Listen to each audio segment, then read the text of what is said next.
नमस्कार। मैं Sujata Jairam Iyer, bed number 13 season 2 में आपके साथ फिर से। तो एक्चुअली मेरा एक कलीग था, मुझसे 10-15 साल छोटा था, पर हम बहुत अच्छी रैपो शेयर करते थे। जब भी कभी किसी डिपार्टमेंट में कोई प्रॉब्लम होती तो वो मुझसे पूछता और हम लोग एक दूसरे के साथ लंच कभी शेयर कर लेते थे। अच्छी पड़ती थी, ऐसा कह सकते हैं आप। एक दिन अपनी शादी का कार्ड लेकर आया और उसने मुझे अपनी शादी में आने का वादा किया। क्योंकि वो बिहार से था तो मैंने बोला पॉसिबल तो नहीं है आना, पर मैंने उसे बेस्ट विशेस दी और वो चला गया। फिर उसके बाद एक बार अपनी वाइफ को हमारे कोई छोटे कल्चरल प्रोग्राम में लेके आया। सुंदर सी वाइफ, टिपिकल, पूरी मांग भरी हुई जैसे अक्सर बिहारी महिलाओं की रहती है। प्यारी सी मुस्कान, बहुत अच्छी सी पर छोटी। दोनों बहुत खुश भी लग रहे थे।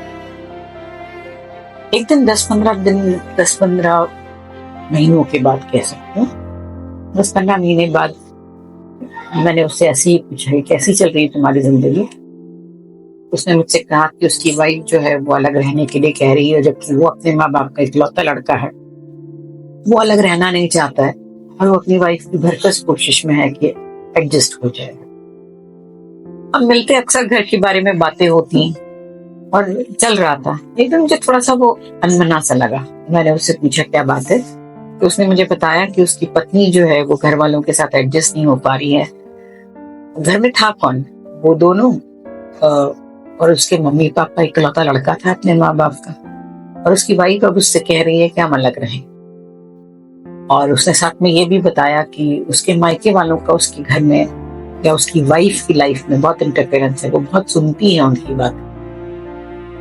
और बोले कि इस उम्र में मैं कैसे अपने माँ बाप से अलग रह सकता हूँ, आप ही बताइए।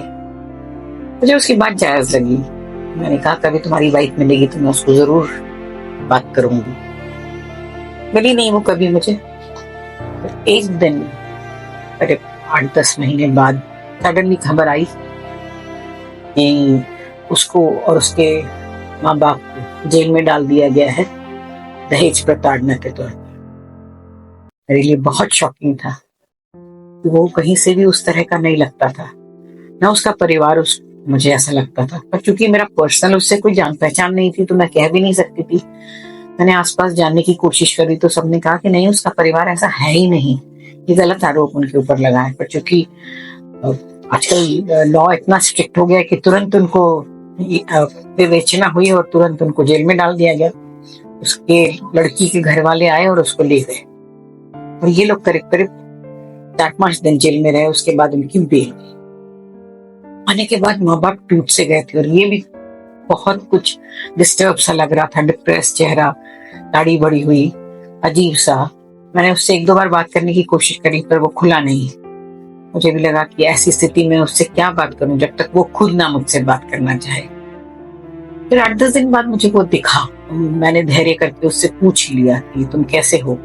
उसने कहा कि मैं तो ठीक हूँ, पर जो जेल में जो मैंने टाइम काटा है वो मेरे लिए बहुत बुरा था और मेरे माँ बाप के लिए तो मुझसे भी बुरा। और पूरे मोहल्ले में हमारी बहुत थू हो रही है और जो भी हम पे आरोप लगे वो एक भी सच नहीं है। पर चूंकि लॉज इतने स्ट्रिक्ट हैं तो हमको सीधे उन्होंने जेल में डाल दिया। पर अब हम बाहर हैं। मैंने कहा तुम्हारी पत्नी? बोले कि नहीं, वो अपने ही मायके में है, अब मैं उससे वो वापस लाना नहीं चाहता। मुझे लगा कि बात तो ठीक नहीं है। मैंने उससे पूछा भी कि तुम अलग हो जाओगे तो क्या वो वापस आ जाएगी? उसने कहा हो जाऊंगा तो शायद आ जाएगी, पर मैं नहीं आना चाहता। ठीक है, किसी के पर्सनल लाइफ में बहुत ज्यादा इंटरफेयर नहीं करना चाहिए सोचकर मैं भी चुप रही। और एक दिन पता चला कि उसका ट्रांसफर हो गया है, वो किसी दूसरे शहर जा रहा है। जब उसकी फेयरवेल थी तो मैंने उससे पूछा कि अब तुम अपनी पत्नी के लिए क्या सोचा है? बोला कि नहीं, मैं सोचता हूँ उसको ले आऊंगा और अब हम दोनों उस शहर में रहेंगे। मम्मी पापा यहाँ पे हैं, मैं आता जाता रहूंगा। उसकी दूसरे शहर में ट्रांसफर हो गई। माँ बाप इसी शहर में थे, आता रहता था, वो उनसे मिलता रहता था। और जब वो माँ बाप से मिलने आता था तो कभी कभी हमारे पास भी आ जाता था, हमसे भी मिलता था। उसकी एक बेटी भी हो गई, एक बेटा भी हो गया, परिवार खुशहाल रहने लगा। वाइफ जो थी वो अभी भी इतना करने के बाद भी खुश नहीं थी। उसका अपने मायके वालों के साथ में इंटरफेरेंस बाकायदा चालू था। अब बच्चों के ऊपर भी अपने ननिहाल का बहुत ज्यादा इंटरफेरेंस लगने लगा, और वो भी दादा दादी के पास जाने के लिए तैयार नहीं होंगे। पता नहीं उसकी वाइफ ने उनके मन में क्या भर दिया था। एक दिन सडनली खबर आई कि उसकी छोटी बेटी जो है उसके गले में कुछ फंस गया है और निमोनिया जैसा कुछ हो गया है, और वो हमारे अस्पताल में है। मैं बच्ची को देखने गई तो पहली बार मैंने उसकी पत्नी को भी देखा। वो बच्ची के सिरहाने बैठी हुई थी। मैंने देखकर थोड़ा सा हकारत भरी नजरों से देखा, क्योंकि मुझे पास पता था।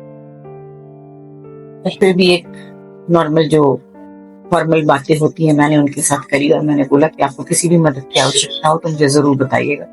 छोटी बच्ची थी, बच्ची लेटी हुई थी और बेटा जो था वो पास में ही उनके खड़ा था।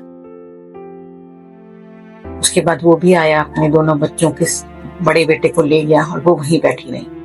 दूसरे दिन जब मैं उनसे मिलने गई तो मैंने उनसे उत्सुकतावश पूछ ही लिया, आप अपने ससुराल नहीं जाएंगी, अपने सास ससुर से नहीं मिलेंगी? उन्होंने मुझे मेरी तरफ देखा और कहा, आपको कहानी तो पता ही होगी ना हमारी। मैंने कहा हाँ, वो लोग जब से जेल से आए हैं उन्होंने मुझे माफ नहीं किया। मैंने उससे पूछा, आपको नहीं लगता आपने उनको जेल भेजकर गलती करी थी? हाँ, शायद करी थी। मेरा पति को पाने का एक तरीका ये भी था, क्योंकि मेरी सास जो है वो बहुत ज्यादा इकलौता होने के कारण इनके ऊपर एकाधिकार जमाती थी, और मुझे समझ नहीं आ रहा था कि मेरा इस घर में अस्तित्व क्या है। उनकी वो 4 लाइनें मेरे मन में सोच में डाल गई, कौन गलत हो सकता है? क्या वो माँ जिसने एकाधिकार जमाने की कोशिश करी, या ये पत्नी जिसने अपने पति को पाने के लिए उनको जेल में डालकर एक अलग ही दुनिया में ले गई? मैं आज भी नहीं समझ पाती हूँ। आप बताएं। नमस्कार।